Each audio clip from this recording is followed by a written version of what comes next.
The story begins with fighters and interceptors, the sharpest teeth of the Luftwaffe, machines designed to hunt, engage, and eliminate anything that entered contested airspace. And at the center of this aerial dominance stood the legendary Messerschmitt Bf 109, a fighter so iconic that it became the backbone of German air power from the Spanish Civil War all the way to the final days of Berlin. Constantly upgraded, modified, and pushed beyond its original design limits, flown by nearly every German ace of the war, and feared by enemy pilots for its deadly combination of speed, climb rate, and lethal armament, while alongside it emerged the brutal and heavily armed Focke-Wulf Fw 190, known to Allied pilots as the Butcher Bird, a machine that completely changed air combat doctrine with its radial engine power, rugged construction, and terrifying performance in low and medium altitude dogfights, often overpowering earlier Allied fighters with sheer brute force rather than elegance. And as the war escalated, Germany introduced more extreme designs like the Focke-Wulf Fw 152, a high-altitude interceptor built for a war that was already being lost, yet still capable of outperforming many Allied fighters at extreme altitudes, representing the final evolution of piston-engine German fighter design. As air combat intensified, specialized aircraft began to appear, such as the twin-engine Messerschmitt Bf 110, originally designed as a long-range escort fighter but quickly exposed as vulnerable in daylight combat, only to be reborn later as one of the most effective night fighters of the war, hunting bombers in darkness with radar assistance, silently reversing its fate from failure to menace. While experimental and transitional designs like the Messerschmitt Me 210 struggled with instability and dangerous flight characteristics, leading to its redesign into the improved Messerschmitt Me 410, a heavier and more stable aircraft that found success in reconnaissance and strike roles, showing how German engineering constantly evolved under pressure, sometimes failing spectacularly and sometimes producing unexpected success. Then came the age of radical experimentation, where the boundaries of aviation were shattered completely, beginning with the revolutionary Messerschmitt Me 262, the world's first operational jet fighter, a machine so fast that Allied piston-engine fighters could barely track it, let alone engage it effectively, introducing the world to jet warfare years before anyone was ready for it, followed by the desperate and almost tragic Heinkel He 162 Volksjäger, a fighter built under extreme resource shortages, constructed from wood and simple materials, intended to be flown by minimally trained pilots in a collapsing war effort, symbolizing desperation more than dominance. And then the terrifying Messerschmitt Me 163 Komet, the only rocket-powered interceptor ever used in combat, a machine of extreme speed and extreme danger, capable of incredible climb rates but equally capable of killing its own pilots due to volatile fuel and uncontrollable landing characteristics, making it one of the most dangerous aircraft ever flown in combat history. Among these experimental machines also stood the bizarre and brilliant Heinkel He 219 Uhu, one of the most effective dedicated night fighters ever built, equipped with advanced radar systems, powerful armament, and even ejection seats,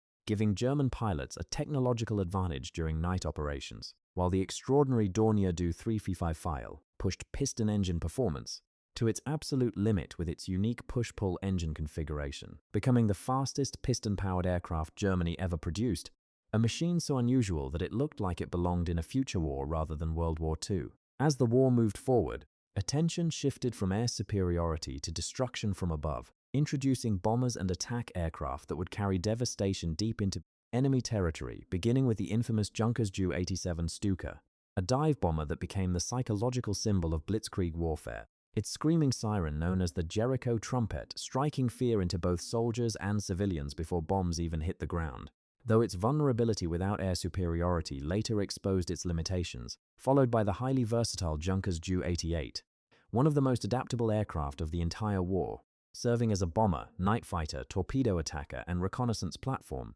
proving that versatility could sometimes outweigh specialization in a total war environment. Alongside these stood the iconic Heinkel He 111, instantly recognizable by its glazed greenhouse nose, serving as one of the primary bombers during the early war years, delivering devastating payloads across Europe during the Blitzkrieg campaigns, and later being repurposed for transport and even launching V-1 flying bombs, showing how aging aircraft were continuously adapted to new roles, while the Dornier Do 17, known as the Flying Pencil, relied on speed and slim design to survive early war combat but gradually became obsolete as enemy defenses improved, demonstrating the rapid pace of aerial technological advancement during the war. More ambitious designs, such as the troubled Heinkel He 177 Graf, attempted to create a true heavy bomber for Germany, but suffered from catastrophic engine failures and structural issues, frequently catching fire mid-flight, yet still being pushed into operational service due to necessity rather than reliability. While the futuristic Arado Ar 234 Blitz,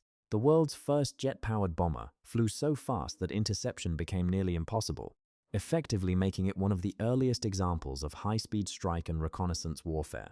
On the ground attack side, aircraft like the heavily armored Heinkel He's 129 were designed specifically for tank destruction, carrying massive cannons capable of piercing armored vehicles with ease, earning a reputation as a true battlefield predator, while adapted fighters like the Focke-Wulf Fw190F and Fw190G were transformed into brutal ground attack platforms, trading dogfighting agility for bomb loads and survivability in low-altitude strike missions. Not all aircraft were built to destroy. Some were built to sustain war itself through logistics and transport, beginning with the legendary Junkers-Ju 52, affectionately known as Tante-Ju, a slow but incredibly reliable trimotor transport that became the backbone of German air logistics, carrying troops, supplies, and wounded soldiers across every major front, while the massive Messerschmitt Me 323 Gigant pushed transport capacity to extreme levels, capable of carrying tanks and heavy equipment but so slow and vulnerable that it required fighter escort to survive in contested skies. Further extending operational range,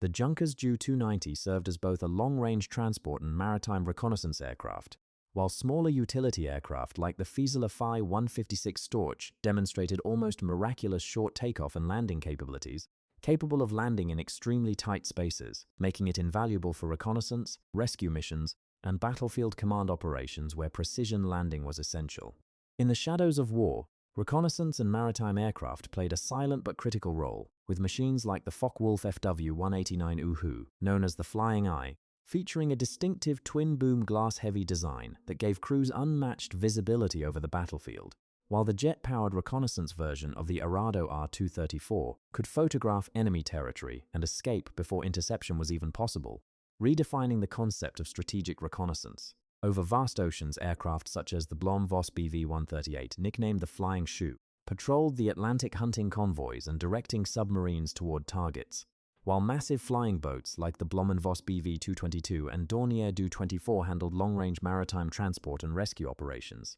operating in some of the harshest conditions imaginable, where survival depended as much on engineering as on pilot skill. Then came the silent invasion platforms. Gliders, aircraft without engines, launched into the sky and released over enemy territory, drifting silently before delivering troops directly into battle zones, beginning with the daring DFS-230, used in the famous assault on Fort Eben Emael, a mission that shocked the world with its precision and silence, followed by larger designs like the Gotha-Go 242, capable of transporting entire squads into combat zones, and the enormous Messerschmitt Me 321 Gigant, one of the largest gliders ever built, so massive that it required multiple aircraft just to tow it into the air. Behind every fighter pilot and bomber crew stood a training system that produced them, beginning with aircraft like the agile Buka-Bu 131 Jungmann, the foundation of early pilot training, followed by the highly responsive Buka-Bu 133 Jungmeister, used for advanced aerobatic training that forged future fighter aces, while monoplane trainers like the Arado Ar 96 prepared pilots for modern combat, aircraft handling, bridging the gap between training and real warfare. Finally, even experimentation extended into rotary wing flight, where early helicopters and autogyros such as the groundbreaking Flettner Fell 282 Calibri demonstrated naval reconnaissance capabilities from ships at sea, while the Focke Achilles Far 23 Drash introduced twin-rotor heavy-lift helicopter concepts far ahead of its time, and the unusual Focke Achilles Far 330, a rotor kite deployed from submarines, allowed German U-boat crews to extend their visual range over the ocean, turning the sky itself into an extension of naval warfare.